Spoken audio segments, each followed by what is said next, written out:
Нашему коллективу очень приятно, что в настоящий юбилейный 1967 год не просто как год, а год 50-летия Андрей Советского Николаевич флага. Туполев. Нам удалось Съветски авиоконструктор и пионер в тази област, академик на Академията на науките на СССР, генерал-полковник, инженер, трикратен герой на социалистическия труд, герой на труда.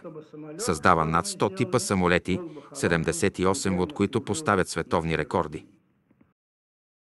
В това видео ще се опитаме да разгледаме някои от най-забележителните самолети, изобретявани от водещото конструкторско бюро на Туполев.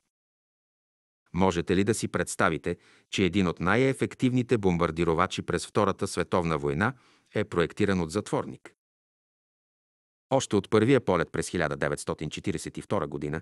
фронтовият бомбардировач Ту-2 показва изключително добри резултати.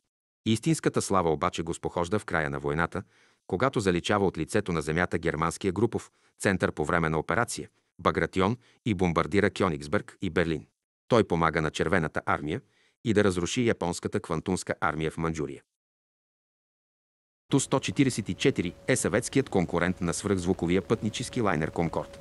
Той може да транспортира 150 пътници или 15 тона товар на разстояние 3500 км. С максималната си скорост от 2300 км в час той е по-бърз от западния си колега – 2150 км в час. Проектантите на Конкорд обвиняват съветите в плагиатство, но не успяват да докажат нищо. След самолетна катастрофа от 1978 г.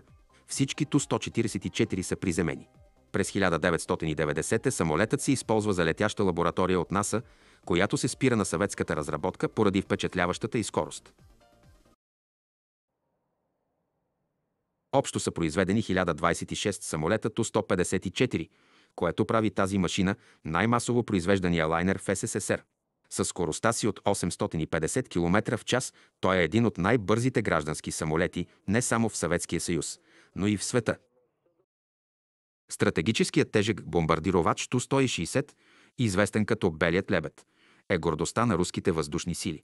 Той е въоръжен с крилати ракети Х-55 с ядрени бойни глави, способни да унищожават цели на разстояние 2500 км. За 80 години съществуване, зад стените на конструкторското бюро Туполев са разработени повече от 300 проекти на различни типове летателни апарати. Почти 90 проекта са реализирани до прототип, а около 40 влизат в серийно производство. Произведени са повече от 18 000 самолета.